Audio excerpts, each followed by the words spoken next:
இமாம் கஸ்ஸாலி ரஹ்மத்துல்லாஹி அலைஹி எழுதின ஒரு பெரிய கிதாப் வந்து இஹ்யா உலூமுத்தீன். அது வந்து ஷார்ட்டா கீமியா சஆதத் அப்படின்னு ஒரு புக்கு. அதை நான் வாங்கி படித்தேன், ரொம்ப நாளைக்கு முன்னாடி படித்தேன். அந்த புக்கில் வந்து மனிதன் வந்து உலகத்தில் வாழ்கிறது ரொம்ப லேஸு அப்படின்னு அந்த புக்கு ஃபுல்லாக படித்து முடித்ததுக்கப்புறம் தைரியம் வந்துடும்.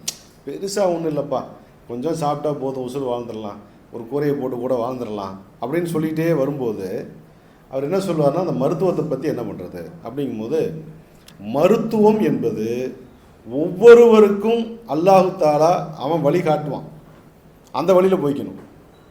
இப்போ இவர் சொல்கிற மருத்துவத்தை நான் அப்படியே காப்பிடிக்க முடியாது. எனக்கு ஒரு மருத்துவத்தை அல்லாஹ் வழி காட்டுவான், இதில் போ அப்படின்னா அதில் அப்படியே போய்க்கணும். ஆனால் அதே சமயத்தில் ஒவ்வொருத்தருக்குமே வழிகாட்டப்படும். ஆனால் அன்னைக்கு கேரளாவில் போய் அவர் படுத்திருந்தார்னா அன்னைக்கு ஆப்ரேஷன் தான் அவருக்கு. ஆனால் அவரை காப்பாற்றி கொண்டு வந்தது யார்? அல்லாஹ். ஏன் கொண்டு வந்தால்? ஏன்னா இன்னும் ஏகப்பட்ட நிவாரண பணிலாம் செய்ய வேண்டியிருக்குது, வெள்ள நிவாரணம்லாம் செய்யணும். அந்த சமூக சேவைகள் தான். நாம் எந்த அளவுக்கு அல்லாஹ்வோட தொடர்பு வச்சுருக்கிறோமோ, எந்த அளவுக்கு நம்ம மக்களுக்கு பயனுள்ளவங்களாக இருக்கிறோமோ, அந்த அளவுக்கு நம்ம இந்த நோய்களை பற்றிய பயப்பட வேண்டிய அவசியமே இல்லை. ரப்பு நம்ம நோயை அவன் புதிய படைப்பாகவே படைப்புங்கிறான். கிட்னி வந்து பிரச்சனையாக இருந்தாலும் முதல்ல கிட்னி படைத்தவன் யார்? முதல்ல ஹார்ட்டை படைத்தவன் யார்? முதல்ல மூளையை படைத்தவன் யார்? ஏற்கனவே ஃபஸ்ட்டு ஒன்றுமே இல்லாமல் படைத்த ஒருத்தனுக்கு கொஞ்சம் ரிப்பேரான சரியாக்குறது கஷ்டமா அப்படிங்கிற அந்த தவக்கல், அந்த நம்பிக்கையோடு நம்ம வந்து இருக்கணும். அதே சமயத்தில் நம்ம கண்ணு முன்னாடி இருக்கக்கூடிய வைத்தியங்கள் நம்முடைய மனசுக்கு எது ஒத்துப்போதோ, எது நமக்கு சரின்னு படுதோ நம்ம துவா செஞ்சு நம்ம போகணும். அப்படிங்கிறது தான் இந்த மருத்துவத்துடைய, இந்த முகாமுடைய ஒரு சரியான முடிவாக இருக்கும். இப்போ அடுத்தது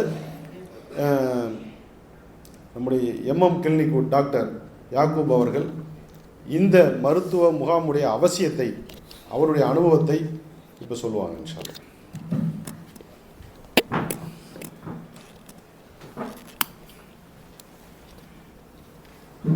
அஸ்ஸலாமு அலைக்கும் வரஹ்மத்துல்லாஹி வபரகாத்துஹு. இந்த எம்எஸ்கே சேவைக்குழு நடத்தும் மருத்துவ முகாமிற்கு வருகின்ற தலைவர் அவர்கள், குர்பானி ட்ரஸ்ட் தலைவர் அவர்கள், இந்தியன் யூனியன் முஸ்லீம் லீக் தலைவர், ஐஜோ செயலாளர் மற்றும் முன்னாள் செயலாளர் டாக்டர் சாந்தினி மேடம் அவர்களையும் அவர்கள் டீமையும், சன்ஹா லேப் மற்றும் பொதுமக்கள் அனைவரையும் வருக என்று வரவேற்கிறாங்க. ஆக்சுவலாக இந்த மஸ்ஜித் சேவைக்குழு 2.0ன்னு தான் சொல்ல முடியும். ஏன்னா இது 1400 வருஷத்துக்கு முன்னாடி மஸ்ஜித் சேவைக்குழு 1.0 அன்னலார் முகமது ஸல்லல்லாஹு அலைஹி வஸல்லம் அவர்களால் ஆரம்பிக்கப்பட்டது. அனைத்து சேவைகளும் மஸ்ஜிதிலே வச்சு நடத்த வேண்டும் என்று முகமது நபி ஸல்லல்லாஹு அலைஹி வஸல்லம் அப்பொழுது மருத்துவமாகட்டும், குடும்ப தீர்ப்பாகட்டும் மற்றும் இன்னவர போதனைகளாகட்டும் மஸ்ஜிதிலே வச்சு செஞ்சு அது வந்து 1400 வருஷத்துக்கு பின்னாடி இப்போ 2.0வாக நமது அண்ணன் சையது இப்ராஹிம் அவர்கள் மூலமாக இந்தியாவில் தமிழகத்தில் திருப்பூரில் கோமை தோட்டத்தில் ஆரம்பிக்கப்பட்டுள்ளது. மிகவும் இது அல்லாஹ்வுடைய கிருபையினால், தனி மனிதனால் தூண்டுதலினாலும், மதினா பள்ளியின் மிகப்பெரிய ஒத்துழைப்பினாலும், முன்னாள் ஐஜோ செயலாளர் யாசர் பாய் அவர்கள், முஸ்தபா பாய் அவர்கள் அனைவருடைய ஒத்துழைப்பினாலும் இன்று வரை தொடர்ந்து நடந்து பெற்று கொண்டிருக்கிறது. ஒரு சேவை முழுமையாக நடைபெற வேண்டுமென்றால் அனைவருடைய ஒத்துழைப்பும், அதனுடைய இளைஞர்களுடைய ஒத்துழைப்பும், குறிப்பாக அந்த சேவை தொடர்பான அனைத்து வித பிரச்சனைகளையும் தீர்க்கும் ஒரு அனைத்து வகையான அறிவுகளையும் பெற்றவர்களும் ஒன்றிணைந்து செய்யும்பொழுது அதில் வெற்றிகரமாக நடைபெற்று கொண்டிருக்கிறது. குறிப்பாக இந்த வரதட்சணை இல்லா திருமணம் நடந்து கொண்டிருக்கிறார்கள். அன்று அவை ஏழை மக்களுக்கு, விதவைகளுக்கும், அனாதைகளுக்கும் அவர்களுக்குடைய பொருளாதார உதவிகளும் பாதந்தோறும் அவர்கள் இல்லம் தேடி அதிகாலை பொழுதிலே வந்து கிடைத்து கொண்டிருக்கிறது. இதற்கு இது மீண்டும் மீண்டும் நடைபெற எல்லாம் வல்ல அல்லாஹ் உறுதுணையாக இருப்பானாக. இந்த சேவையில் ஏற்கனவே நாங்கள் தொடர்ந்து பயணித்து கொண்டு தான் இருக்கிறோம். இந்த சேவைக்குழு எங்களுக்கு ஒரு வாய்ப்பு இவங்கள் கொடுத்ததற்கு இவர்களுக்கு நன்றி தெரிவித்துக் கொள்கிறோம்.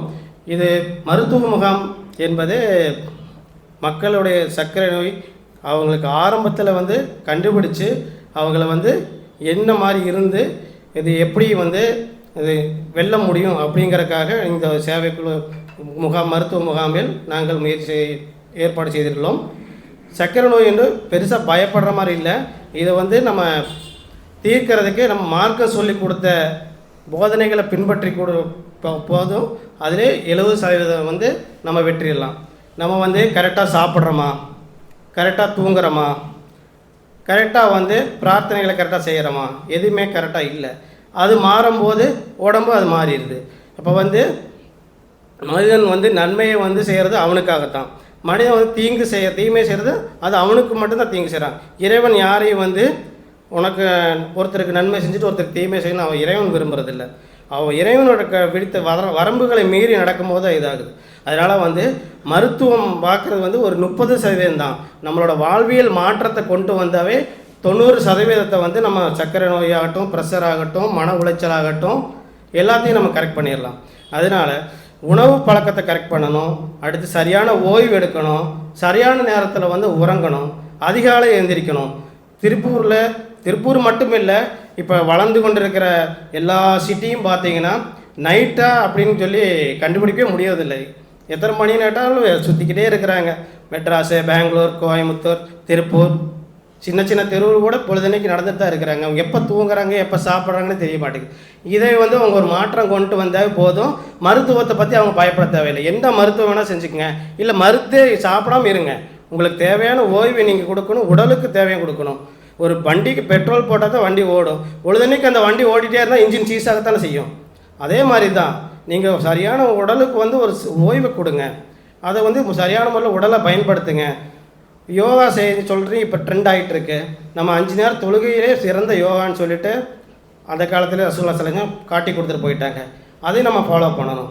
நாங்கள் மருத்துவ மாத்திரையை ப்ரொமோட்டே பண்ண மாட்டோம். நீங்கள் 90% உங்களோட வாழ்வியல் மாற்றத்தை கொண்டு வாங்க.